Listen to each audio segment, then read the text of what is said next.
দেখুন আটি শাপলা একবারে ছোলার পদ্ধতি। এই যে দেখুন অর্ধেক অর্ধেক এরকম সবগুলো ধরে নেব।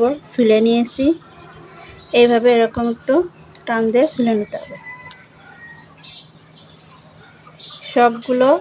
এবার সবগুলো ছোলারই ধরে নিতে হবে। নিয়ে দেখুন, এই দেখুন আমি টান দিচ্ছি আর সব ছুলে যাচ্ছে। দেখুন দেখুন দেখুন সব ছুলে যাচ্ছে। আবারও দেখাচ্ছি আপনাদেরকে। দেখুন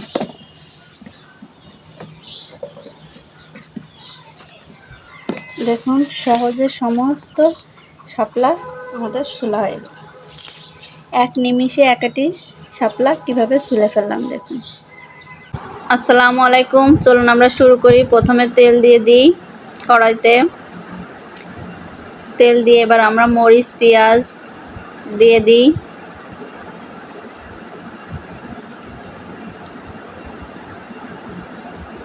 এখন এটাকে সুন্দর করে নাড়িয়ে নিই।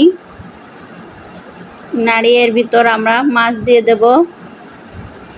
আর রাজ্জাকু বাংলা ফুড চ্যানেলটি সাবস্ক্রাইব করে রাখুন, তাহলে যখনই আমি ভিডিও দেব তখনই পেয়ে যাবেন।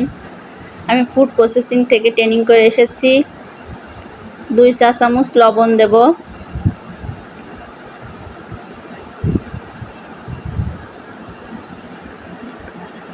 দুই চা চামচ হলুদ দেব, কারণ আমার পরিমাণটা অনেক একটু বেশি। 2 আটি শাপলা।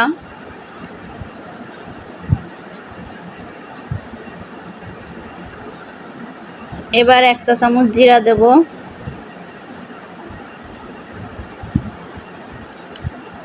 এবার সমস্ত উপকরণটা সুন্দর করে আগে নাড়িয়ে নেব।